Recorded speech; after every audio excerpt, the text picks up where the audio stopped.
2022 সালে যুদ্ধ শুরু হওয়ার পর রাশিয়ার রাজধানী মস্কোতে বৃহত্তম ড্রোন হামলা চালিয়েছে ইউক্রেন। মস্কোর বিভিন্ন স্থাপনা লক্ষ্য করে অন্তত 91টি ড্রোন ছুড়েছে ইউক্রেনের সামরিক বাহিনী। এতে অন্তত একজনের নিহত হওয়ার খবর পাওয়া গেছে। এই হামলার জেরে বিভিন্ন স্থানে আগুন লেগে যায়। এছাড়া রাজধানী মস্কোর 4টি সহ মোট 6টি বিমানবন্দর বন্ধ করে দেওয়ার পাশাপাশি বহু ফ্লাইট অন্যদিকে ঘুরিয়ে দেওয়া হয়েছে। মঙ্গলবার এক প্রতিবেদনে এই তথ্য জানিয়েছে বার্তা সংস্থা রয়টার্স।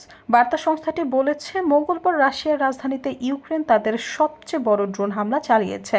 মস্কোকে লক্ষ্য করে কমপক্ষে 91টি ড্রোন হামলা চালানো হয়, যার ফলে কমপক্ষে একজন নিহত হয়েছে। এছাড়া বিভিন্ন স্থানে আগুন লেগে যায়, বিমানবন্দর বন্ধ করে দেওয়া হয় এবং কয়েক ডজন ফ্লাইটের দিক পরিবর্তন করতে বাধ্য করা হয় বলে রাশিয়ার কর্মকর্তারা জানিয়েছেন।